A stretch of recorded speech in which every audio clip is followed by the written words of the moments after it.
beautiful, amazing people. It is another week for a brand new conversation, refreshing conversation here at the UDOM Podcast. My name is Shesha Arban and I welcome you all to this amazing conversation that we're about to have with Professor Dorthe Susan Nielsen. Hi, and welcome to UDOM Podcast. Well, thank you warmly for this opportunity to say hi to you and to your colleagues and to the whole university. Professor Dorthe Susan Nielsen is from Denmark, the nurse and professor in vulnerability from Odense University Hospital and the University of Southern Denmark. Thank you for being here in Tanzania. I know you've been doing a lot and you're planning to still be doing a lot, but I want to know, how did you find to know about the University of Dodoma, because you're here doing some projects going on majorly in healthcare. So I want to know, how did you come to know about UDOM, the University of Dodoma? Well, it's a very long story, and it started in 2011 actually.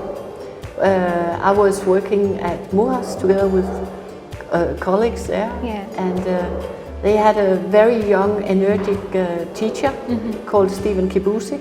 Okay. He had a master and he was very keen to develop courses and master programs. And he told me that he was going to be working in Dodoma, and he somehow invited me to come to Dodoma. So we kept contact, and I started kind of developing some exchange programs, having Danish student nurses coming to MUHAS, and then I called Stephen to hear if he was interested in having Danish students coming to UDOM. And that's how it started. Okay. You work in different places. How do you manage to work in two different places in Denmark and then you work here? How is it? How do you balance and schedule that? Well, it's a huge privilege to be able to do that. I can do it because I have very good head of departments behind me, and they kind of see the whole idea of having different tasks that kind of strengthen each other. So I'm working right now in geriatric. I'm working there as nurses. I'm seeing the patients who are very complicated. But I'm also teaching in geriatric and cross-cultural care and nursing, caring for the vulnerable population. And I'm doing research in it. And I claim that I can't do my research if I don't know what's important to patients. And so in that way, all the three aspects talks very well together. So what are the major issues that connect the University of Dodoma to the Southern Denmark University? Well, that's a good question, but it started with a student exchange. And when the Danish students started coming down here, we found out that we needed to have Tanzanian students coming to Denmark. That was a little bit more of a challenge because we need some funding to cover all the expenses. But we actually have managed to have 15 students in Denmark, and among them was a lot of students coming from Dodoma. And that was very much thanks to Stephen Kibusi's work and our collaboration. So we had, over the years, fantastic time with the students, and we have actually been writing a paper together showing that when the students come back after being in Denmark, they bring a lot of new knowledge. And they are most of them faculty members today, busy doing a PhD.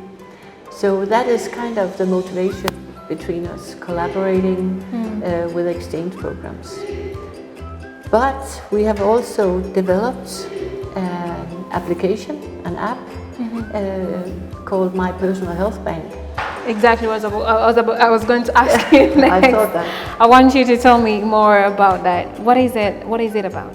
The My Personal Health Bank? Yes. Well, that's an application that actually empowers the people of Tanzania, because it gives the population an opportunity to own their own data about their health situation. And that means that they have information about blood tests, treatment, diagnosis, examinations on their phone.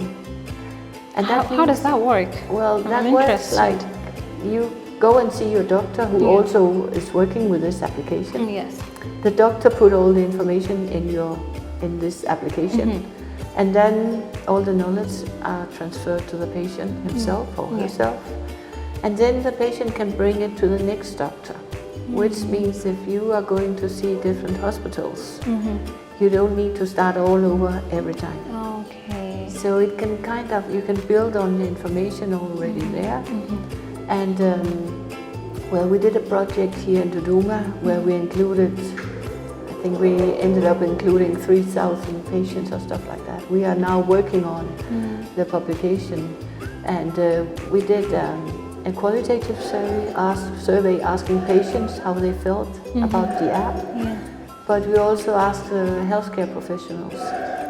And the interesting part was that some of the doctors said that having this information, having this application actually makes me a better doctor. It's really cool to think about it now. You all the history and the information. Sometimes as a patient, there's these little things you forget to mention to the doctor when you go for the second appointment, especially when it's a new doctor again. That I was maybe 4, 5, 1 year ago. I had this and this, and then it's so nice that all the information are saved, and you can go back. I think it's very safe to use that. I am so happy that we have my personal health bank project. So how is it going so far? Well, it's right now we are trying to finish the publications from here, from the study in Dodoma. And now it's expanded and being tested in Ocean Road Hospital in Dar es Salaam. Dar es Salaam, yes. And there are more plans about expanding and developing. And the guys behind the companies are moving into more African countries also. I'm so happy about that. I'm so happy about that. I think it's safer. Sometimes you forget. Like we don't really wish for that, but assume somebody has gone unconscious and maybe there's something that the doctor should have known before, maybe prescribe that kind of medicine. You don't get it. Exactly. He cannot tell you he's not conscious. And most importantly, very often in this country it takes too much long time before you get your, for example, cancer diagnosis. Yes. And that means that it's getting more difficult to be treated and maybe also to survive. And there are good treatment in the country at different hospitals, especially Ocean Road. But if you come too late, it will be too late. Yeah. And in that way, if you can save time and not have to repeat all your examinations too many times. Exactly. You less time in doctors. Exactly. Yes. Okay, now, I've heard now you're working on a Masters of Science in Geriatric Care, which we don't really have in the country at all. Tell me about that. Yes, that is also that's also very interesting and very, very relevant to this country because, well, luckily, life expectancy is going up in this country. So today it's close to survival age is about 70, maybe even 80, higher. But that also means that the aging population, the older population is increasing, which also means that there will be more patients in the old age group that needs help. Special care. And what we have learned in Denmark, we are very specialized within the geriatric care and treatment, and people are getting more and more complicated ill when the older they get. So it kind of demands special competences and special offers, and that's what we are going to develop. So we are right now working to have this master program here at UDOM, and I must say I am so impressed about the colleagues I'm working with. They're all so dedicated and very, very good. Do you know when this will be ready to kick a start? Well, if we are very lucky and very fast, hopefully September, otherwise next year. Wow, that I was expecting 2 years to come. Yeah. But maybe I'm also very naive, but hopeful. But the good maybe I'm the naive one to Yeah. think it will take that long. Yeah, but the good thing about this project is also that we are collaborating very close, UDOM and University of Southern Denmark, because that means that some of the semesters it will be possible for the students to choose. I would like to go to Denmark to have this course, and Danish students can say, okay, I would like to take my course here in Tanzania.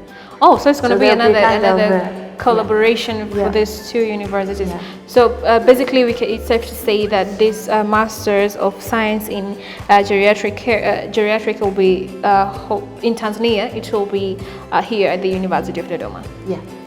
Wow, that's really cool. Yeah. Again, joint grant application. Yes. Tell me about that. Yes, we have within this geriatric field, gerontology field, older people nursing. We have together, also with researchers from WUHAS, conducted a huge grant application for Danida, and we pray for our luck. The grant is really interesting because it incorporates education. And it also incorporates development of different interventions that can kind of improve the care for the older people in Denmark, well, in Tanzania, and also especially the vulnerable ones.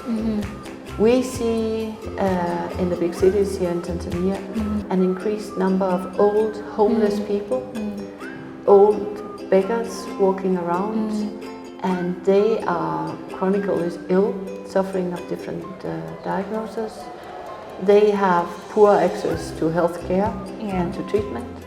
So we will try and develop different intervention, and of course we'll combine it with research. So you see again those three legs: clinical, focus, research and education really goes hand in hand also in this application. You know what I'm really happy about this is that this old group, this group, mostly we forget about it. Yeah. We usually forget about it, and one of the thing that makes it even worse is that people are busy looking for life, maybe children, grandchildren, and mostly they forget them back at home with no one to take care of them, and it's really happy. I'm really happy that there are some people who are thinking of them, because we do need them. Yeah. We do need them. Exactly. Honestly, we do. Yeah, and we do need to treat them. Yes. With decent. So it really is satisfying to know that there are people that think of this group that we often forget about them. Sorry, I'm taking you back again to this master degree program. Why did you come up with it? What makes you think that? What made you think that this is really needed here and now? Good question. It actually, to be honest, started in Denmark because we don't have a master degree in geriatric care or gerontology, and we need the program in Denmark because we have an extremely big population of old people in Denmark, and we lack young people to take care of them. So it's really demanding that the staff taking care of older people, that they are competent and they have the skills that are needed. So we started in my department discussing whether we should start developing a master program, and then it was natural to talk to my very, very good and old colleague Stephen Kibusi and ask if he would like to collaborate on this one. And he's always open for new ideas and very, very good in all these issues that are new. So he said yes, and here we are today. Yes, actually, I was talking to my mother yesterday, and she complained that she's getting old and she's alone with dad at home, and having a conversation with you here today, it makes me realize that we do really need these degree programs. We do. I don't think if in Tanzania we have these elderly homes, which we kind of need them right now, because to be fair, people are now, it's not like the old days where these families, African families, most of them would stay together, school in the same place, work in the same place, so that it was easy to take care of the elders, the elderly people. But right now people are going out of the town, looking for jobs and educations, and I think coming up with such kind of degree or master programs, and I don't know, maybe you can go to the next level to have this elderly home here in Tanzania. It would be very helpful. Yeah. So thanks to you for this. This is very big to us, and I just want a quick comment here. Yes. Because the most important thing is that in Denmark we have done a huge mistake. We have a lot of elderly homes, nursing homes. Yes. And the problem in Denmark now is that, and a very advanced home care offer for older people. But the problem in Denmark is that it's the lowest educated healthcare professional taking care of the older and most complicated patients in Denmark. Okay. And that's why the master program is needed also, so we make sure that you don't make the same mistake as we did. So we have specialized geriatric nurses, doctors, whatever, running these homes. So you do know what you're dealing with. Yes. Well, that is very smart. That is very, very smart. Thank you so much, Dr. Dorothe, for being here with us, and thank you so much for all the projects that have been going on since 2014, you told me. Yes, in Tanzania until today, and I hope this won't be the last projects, the last years. I hope there will be more collaborations from the University of Dodoma to the Southern Denmark University. Lastly, how do you find the collaboration, and what's the future between this collaboration from the University of Dodoma and the Southern Denmark University? I can only see it growing. Okay. And I want to thank you warmly for inviting me to this interview today, because it's a great opportunity to send warm thanks back to UDOM and to the management and for the collaboration, because every time I'm here I learn a lot, but every time my students have been here they have also gained so much. So I think our countries and our collaboration, we can learn so much from each other. So it's me saying thank you. We only pray for the better future. We all do. So thank you so much for being with us today, and hope next time if you have any other projects or any other events, we can sit and talk and have a conversation like this. Thank you so much, and please send our greetings back home. Thank you very much. Tell them that we love them and we really thank them for this. Thank you. Thank you so much. Thank you guys so much for being here. I was with Professor Dorothe Susan Nielsen. I am Sheshe Arben. Until next time, I love you all, and please stay safe. Bye-bye.